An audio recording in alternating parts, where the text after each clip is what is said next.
Folks, the Lord's been so good to us. My name is Brother Rob Davis from Cedar Rock Baptist Church. We got the Victory Youth Choir up here. And some of you may have heard about a young lady that had a seizure down here the other night on Tuesday night.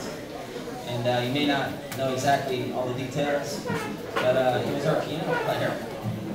And she's never had anything like that before. And she was just playing, practicing some piano.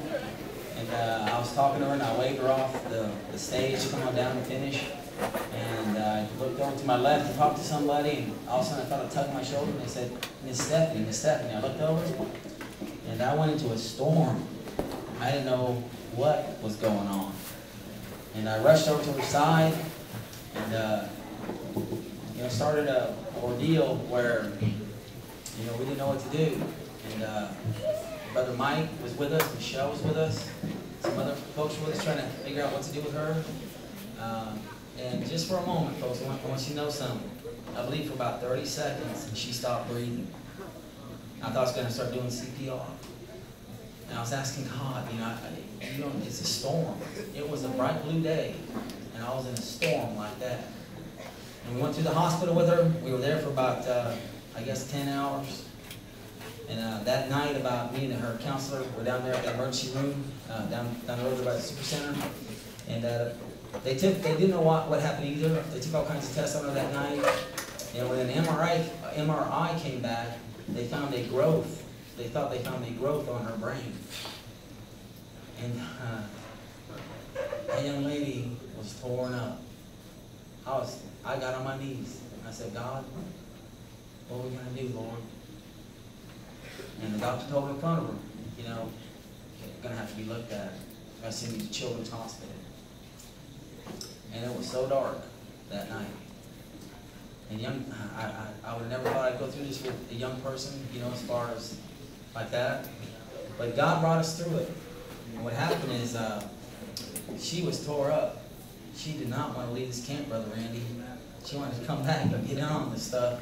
And that was the hardest part of the night, was telling her she had to go home. Because we made a decision she needed to go back to Knoxville. So that night we loaded up, me and Miss Becky and Stephanie. And I drove, we drove and met her dad about he came up about 3/4 of the way, so we immediately told him what was going on. And they transferred her over. We transferred her over about 90 miles outside of Louisville here. And she went back. She got those tests. And our whole youth choir was crying. All these girls back here behind me, they were praying, crying themselves to sleep that night. All the boys were tore up, crying. I was crying, her dad, we were just weeping before God. We couldn't understand. We got to give it to him, but we didn't understand why. Yeah. And that night, I just told her, she's like, Mom, why do I have to go? And I said, Stephanie, listen, it's bigger than us, honey. You just got to hold his hand and trust it. You got to hold his hand and trust him, honey. I said, I don't know what's going on either, but he does. And so later on that day, I crawled into the bed. And I think we failed our cabin inspection because I was laying in there, brother. I was wiped out. I was up like 34 hours, something like that. And the boys were all mad because we won the first time. They're like, why did we lose this? I think I was probably in the rack. That's why. And anyways, I woke up, started checking my messages, and I got news from Knoxville to call her dad, call our preacher. And I got to the preacher first, and he's like, Brother Rob, do you want to have it? And I said, no. He said, Stephanie's cleared to come back to camp. I said, you're kidding. And then you got to say, wait, now we asked God for that, amen. Come on, Lord. So I started shouting around the band, getting excited about it. And I said, you're kidding. He goes, no, they said that they don't think it's cancer. They're still going to do the CAT scan on her. But she's cleared to come back. So, brother, we had a reunion at Brother Madeline's church. Some of you didn't know it, but they didn't know she was coming back. So she got back last night, and it's just been a blessing. And listen, just to go along with what Brother Randy's been preaching, this song's called, we're going to sing a song called Look What He's Done For Me. Yes. And she sings the lead on it, amen? Yes. I want you to listen to the words, young people, because it's true. And you go back tonight, and you think about what he's done for you. Wedge, Dallas. I mean, I spent my week, I had Dallas. The guy that got his hit, he was on my team, and I held him this morning with blood running down my hand.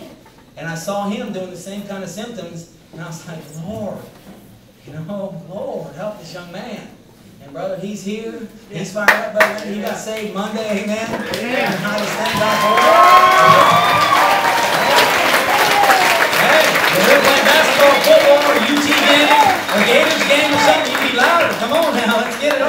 Come on. We got somebody to brag about tonight.